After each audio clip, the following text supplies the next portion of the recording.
Ay, ang sikip naman. Pasensya ka naman. Ang hirap. Sir.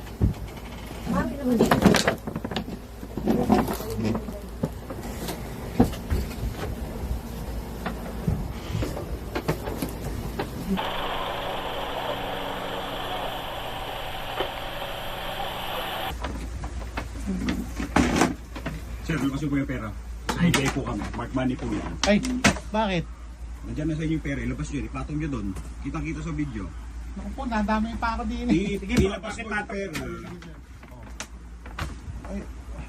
Sir, ito po tinanggap nyo. Mark money po to. Ako po, nadami pa ako So yan, may marking po yan. Marking po yan. Marking po yan. Nadamay pa ako dito sa bentana to.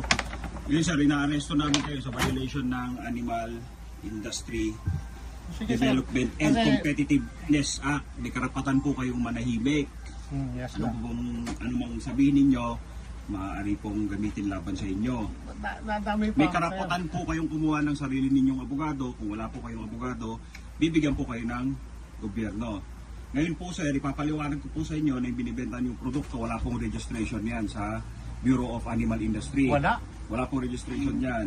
Tayo dyan. So, kitang-kita naman po na tinanggap niyo po yung money.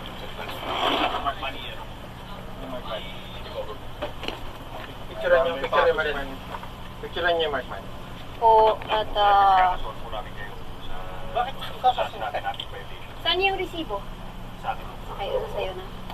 Sige lang, okay na. Hindi. Inaano ko lang, sinisecure ko lang. Dami pa ako dito. Kasi ng regalo niyo. Ayan po ah.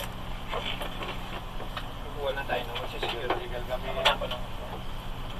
Kukuha lang ako ng tao naman. Sir, ito po, mark money po yan ha. So, yung mga nakapatong po dyan, mark money. Sige, okay na sir. Wala naman ako dapat itatakot eh. Mark money po yan, sir.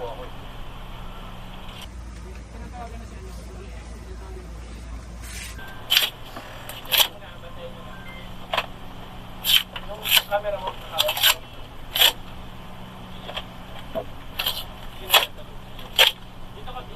Kukunin niyo ba yan? Kukunin namin siya. Papagabitin namin kayo, ma'am.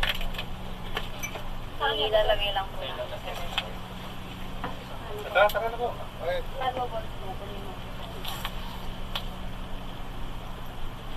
Nakadamay pa ako dito.